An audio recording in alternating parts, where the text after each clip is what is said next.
नमस्कार दोस्तों, स्वागत है अपने YouTube channel top trending GK में। दोस्तों स्टूडेंट देखने वाले हैं एसएससी एमटीएस एग्जाम 10 मई 2023 के प्रथम शिफ्ट में पूछी गई मेमोरी बेस्ड जीके के सवाल जो स्टूडेंट ने एग्जाम के बाद टेलीग्राम पर सेंड किए। सभी सवाल रियल और ऑथेंटिक है। एक्स्ट्रा फैक्ट सहित कवर करने वाले हैं। आने वाली किसी भी शिफ्ट या एग्जाम्स के लिए वेरी वेरी इंपॉर्टेंट रहेंगे। तो वीडियो के अंत तक आपको बने रहना है। पीडीएफ फाइल के लिए टेलीग्राम चैनल ज्वाइन करना है। टेलीग्राम पर सर्च कीजिएगा @ट्रेंड जीके और उस चैनल को ज्वाइन करके आप पीडीएफ फाइल डाउनलोड कर सकते हो। न्यू कैंडिडेट चैनल को सब्सक्राइब करके बेल आइकन हिट कर देना। शुरुआत करते हैं सवाल नंबर 1 के साथ। सवाल पूछा गया है रोपण कृषि। रोपण कृषि को प्लांटेशन एग्रीकल्चर या वृक्षारोपण कृषि के नाम से जाना जाता है। तो ये कृषि किस क्षेत्र में की जाती है? तो इसके लिए ट्रॉपिकल क्लाइमेट जोन यानी उष्ण कटिबंधीय क्षेत्र है, वहाँ पर रोपण कृषि है वो की जाती है।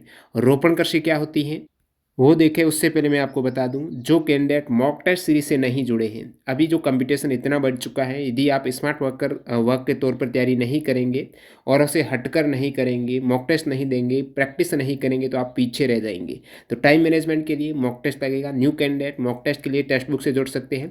टेक्स्ट बुक पर अभी बेहतरीन ऑफर चल रहा है जिसमें आप टीटीजी के कूपन कोड यूज़ करते हुए यदि टेक्स्ट बुक पास लेते हो तो आपको ईयरली टेक्स्ट बुक पास यानी 365 दिन की वैलिडिटी है। और टेस्ट बुक पास का मतलब है सभी एग्ज़ाम 600 प्लस एग्ज़ाम, इनके मॉक टेस्ट एक ही पास में, चाहे एसएससी की तैयारी करते हो, बैंकिंग, डिफेंस, स्टेट लेवल की सभी एग्जाम्स के मॉक टेस्ट एक पास, 1 वर्ष की वैलिडिटी। टीटीजी के कूपन कोड से बेहतरीन सेल चल रही है जिसमें 269 रुपये में इस डील को आप 1 साल के लिए ग्रैब कर सकते हो। और जो टेक्स्ट बुक पास प्रो लेना चाहते हैं तो पास प्रो में एक्स्ट्रा क्या रहता है, प्रीवियस ईयर के जितने भी पेपर है वो मॉक टेस्ट रूप में आप देख सकते हो। बाकी जितने भी टेक्स्ट बुक पास वाले फीचर हैं जिसमें इन प्रीवियस ईयर के आधार पर जो मॉक टेस्ट तैयार किए जाते हैं वो तो आप दे ही सकते हो। और उसमें एड ऑन है प्रीवियस ईयर के मॉक टेस्ट। साथ ही साथ आप रिवाइज्ड दोबारा दिया हुआ मॉक टेस्ट अटेम्प्ट कर सकते हो और लाइव मॉक टेस्ट रहता है। तो इस पर भी अभी सेल चल रही है 8 से 11 मई के मध्य।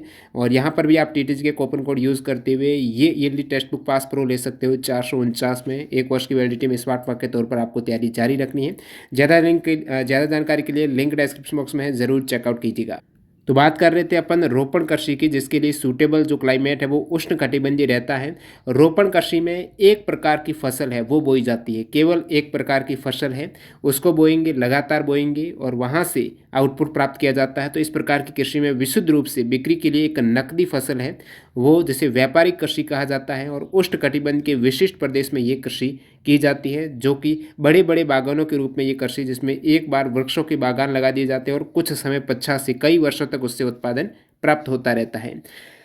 कब बंगाल की दीवानी मुगल वंश के बादशाह शाह आलम द्वितीय ने अंग्रेज ईस्ट इंडिया कंपनी को प्रदान की थी? तो बंगाल की दीवानी मुगल वंश के अंतिम बादशाह, जो अंतिम नहीं, ये बादशाह शाह आलम द्वितीय थे, उन्होंने अंग्रेज ईस्ट इंडिया कंपनी को बंगाल की दीवानी है वो सौंप दी थी। तो ये सौंपी थी 1765 में। शाह आलम द्वितीय ने दीवानी मिलने का मतलब है कि कंपनी है जो ईस्ट इंडिया कंपनी है उसको अधिकार मिल गया बंगाल, बिहार, उड़ीसा में राजस्व वसूल करने का। अमजद अली खान किस वाद्य यंत्र के वादक हैं? अमजद अली खान सरोद वादक है। सरोद में अलाउद्दीन खान, बुद्धदेव दास गुप्ता, अमजद अली खां, अली अकबर खां, विश्वजीत राय चौधरी, मुकेश शर्मा का नाम आता है। सितार में स्टार रविशंकर सितार, उमाशंकर मिश्र, बुद्धादित्य मुखर्जी सितार भी है। विलायत खान, शाहिद परवेज, वंदे हसन। तबला में जाकिर हुसैन, अल्लाह रखा खां, गुदई महाराज, किशन महाराज, लतीफ़ खां, सुखविंदर सिंह। संतूर में शिव कुमार शर्मा, भजन सोपारी, ये संतूर वादक हैं।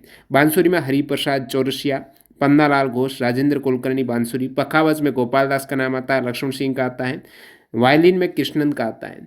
अगला सवाल है पुंग चोलोम, ये फोक डांस किस राज्य का है? तो पुंग चोलोम जो लोक नृत्य है ये दोस्तों मणिपुर का है। पुंग चोलोम आपको पूछा है तो ये मणिपुर का लोक नृत्य है। और पुंग चोलोम का अर्थ होता है ढोलों की गर्जना। पुंग चोलोम मणिपुर। स्वराज मेरा जन्मसिद्ध अधिकार है और इसे मैं लेकर रहूँगा, ये नारा है लोकमान्य बाल गंगाधर तिलक। इजी सवाल। भारत को कब तक टीबी फ्री करने का लक्ष्य रखा गया है? टीबी मुक्त का लक्ष्य भारत को रखा गया है 2025 तक। तो 2025 तक आयुष्मान भारत स्कीम के तहत भारत को टीबी मुक्त रखने का लक्ष्य 2025 एंड तक। और भारत कौन से डिजीज से फ्री हो चुका है? 2 प्रमुख रोग हैं, ये सवाल पूछा हुआ है बहुत बार टीसीएस ने। भारत चेचक फ्री कब हुआ था? स्मॉल पॉक्स चेचक मुक्त कब हुआ है? भारत 1977 में भारत है बिल्कुल चेचक मुक्त घोषित किया गया था। भारत पोलियो मुक्त कब घोषित किया गया था? 2014 में डब्ल्यूएचओ ने भारत को पोलियो मुक्त और 1977 में स्मॉल पॉक्स मुक्त किया था।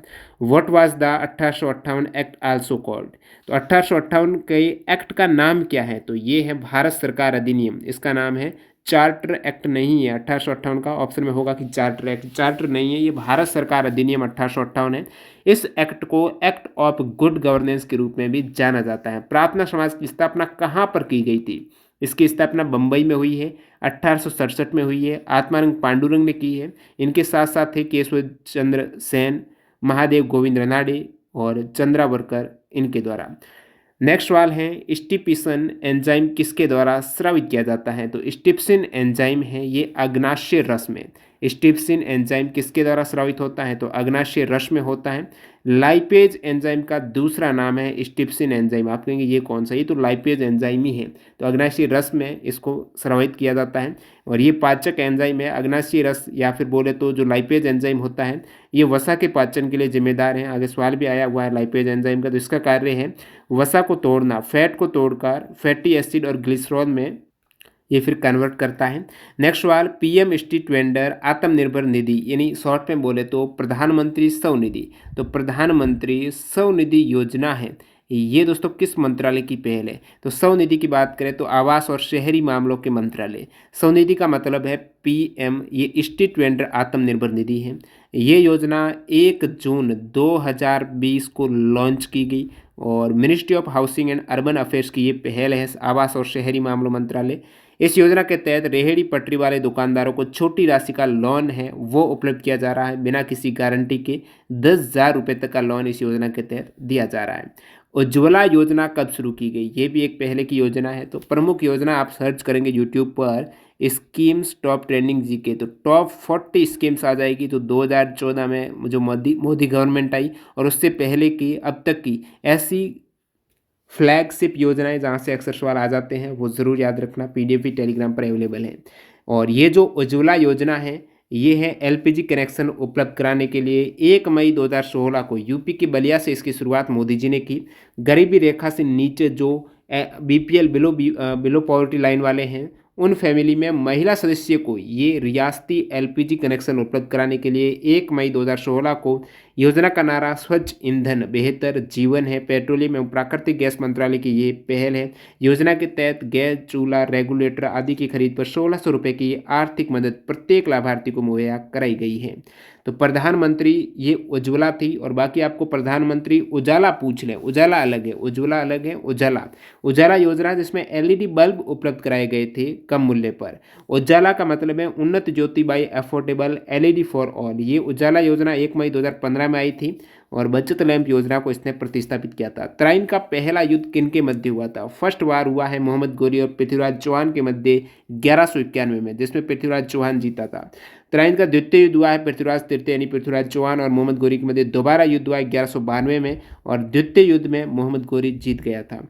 नेक्स्ट सवाल है 2023 का ICC men's cricket world cup कहाँ पर होगा? 2023 का ICC men's cricket world cup Bharat में होने वाला है 5 अक्टूबर 2023 से। नेक्स्ट 2027 का होगा साउथ अफ्रीका, जिम्बाब्वे और नामीबिया में। 2019 में आईसीसी ओडीआई जो क्रिकेट वर्ल्ड कप इंग्लैंड और वेल्स में हुआ था जिसमें इंग्लैंड जीता था, उपविजेता न्यूजीलैंड रहा था। 2022 में आईसीसी मेंस टी20 वर्ल्ड कप है वो ऑस्ट्रेलिया में हुआ है जिसमें सबसे अधिक रन विराट कोहली की थे। हीराकुंड पावर प्लांट कहाँ पर है? हीराकुंड पावर प्लांट दोस्तों उड़ीसा के संबलपुर जिले में हीराकुंड के पास स्थित कोयला आधारित ये कैपेटिव थर्मल पावर प्लांट है। तो हीराकुंड कैपेटिव पावर प्लांट है ये उड़ीसा में। गुरु ऑफ बोथ भरतनाट्यम और ओडिशा इन दोनों के डांसर इनको पद्म भूषण अवार्ड दिया गया है। तो सोनल मानसिंह की बात हो रही है। सोनल मानसिंह है जो भरतनाट्यम और ओडिसी डांसिंग स्टाइल के लिए जाने जाते हैं इन दोनों के लिए, और इन्हें जो अवार्ड मिला है 1992 में पद्म भूषण और 2003 में पद्म विभूषण दिया गया है। नेक्स्ट सवाल है नवरोज़ कब मनाया जाता है? अब नवरोज़ फेस्टिवल है, इसकी शुरुआत पहले पूछा हुआ सवाल है। बलबन ने भारत में फारसी त्यौहार है नवरोज़ की शुरुआत की थी। ये फारसी नया साल या फिर ईरानी नववर्ष है।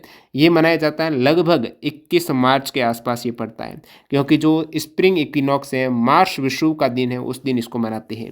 2011 की सेंसस के अकॉर्डिंग भारत में लिंगानुपात कितना? भारत में सेक्स रेशियो 2011 की जनगणना के अनुसार 943 फीमेल है, 943 फीमेल पर 1000, मेल में 943 महिलाएं।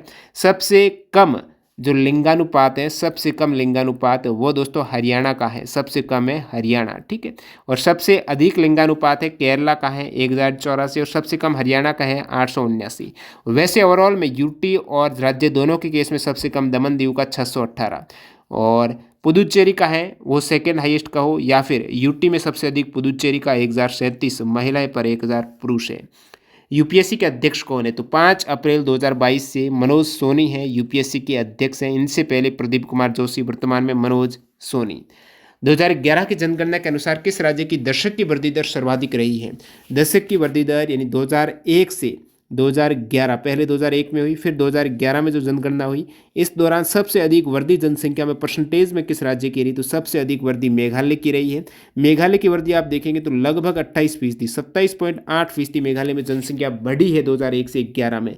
सेकेंड हाईएस्ट बढ़ी है अरुणाचल प्रदेश में, तो मेघालय में मेघ आ गए बहुत ज़्यादा।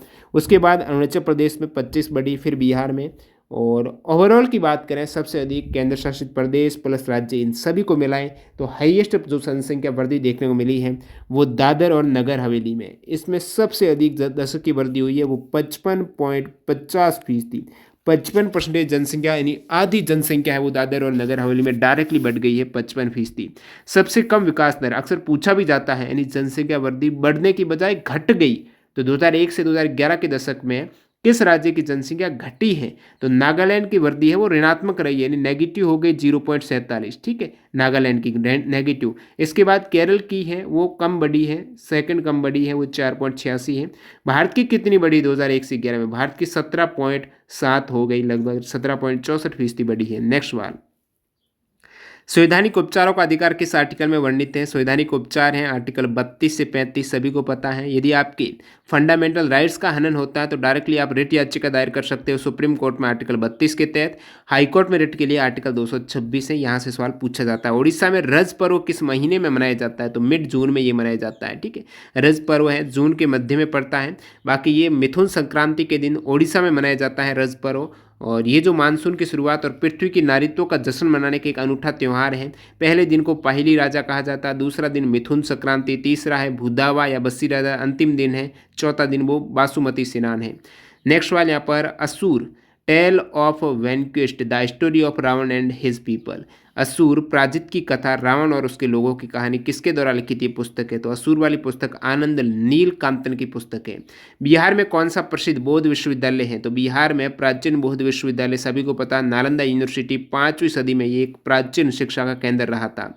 राज्य सूची में कौन सा विषय शामिल है? राज्य सूची में वर्तमान में 61 विषय हैं, पहले 66 विषय थे, 5 विषय हैं राज्य से हटाकर डाल दिए समवर्ती सूची में। तो राज्य सूची में मुख्य रूप से सार्वजनिक स्वास्थ्य आ जाता है, पुलिस है, सार्वजनिक स्वास्थ्य और स्वच्छता, अस्पताल और औषधालय, सट्टा जुआ, जेल, तीर्थ है, नशीली शराब, अंत्येष्टि, लाइब्रेरी, म्यूजियम, कृषि, ये सभी राज्य सूची के हैं। समवर्ती सूची में 52 विषय हैं, 52 विषय में शिक्षा समवर्ती सूची का है, जंगल फॉरेस्ट समवर्ती सूची, शादी होती है वो भी समवर्ती सूची, दत्तक ग्रहण, उत्तराधिकार, ट्रेड यूनियन, फौजदारी कानून, निवारक निरोध, इस प्रकार 52 विषय आ जाते हैं समवर्ती सूची में।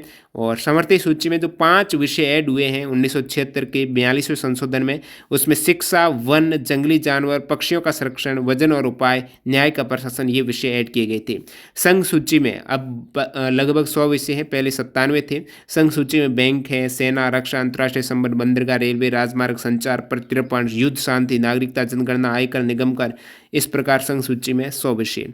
अंतिम सवाल है लाइपेज एंजाइम का, पूछा है कि उस एंजाइम का नाम बताओ जो कि फैट है उसको फैटी एसिड में कन्वर्ट कर देता है, तो वो एंजाइम लाइपेज ही है। अभी ऊपर अपन ने देखा है लाइपेज एंजाइम फैट को फैटी एसिड और ग्लिसरॉल में बदलता है।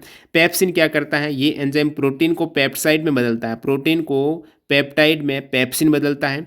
पेप्सिन एंजाइम पेप्टाइड्स और एमिनो एसिड में टूट जाता है जिससे आसानी से प्रोटीन पच जाती है। प्रोटीन पाचन के बाद एमिनो एसिड्स में ये बदल जाता है पेप्सिन। अब इस प्रकार आपने देखे 25 सवाल जो आज आपके प्रथम पारी में पूछे गए हैं। न्यू कैंडिडेट हैं, चैनल को सब्सक्राइब कर देना और टेस्ट सीरीज से जुड़ना चाहते हैं तो टेक्स्ट बुक पर ऑफर चल रहा है। टीटीजे के कूपन कोड यूज़ कर लेना। टेक्स्ट बुक पास और पास प्रो दोनों पर ईयरली वैलिडिटी पर सबसे कम प्राइस में मिल रही है। लाभ उठा सकते हो इस कूपन कोड से। लिंक डिस्क्रिप्शन बॉक्स में है। धन्यवाद।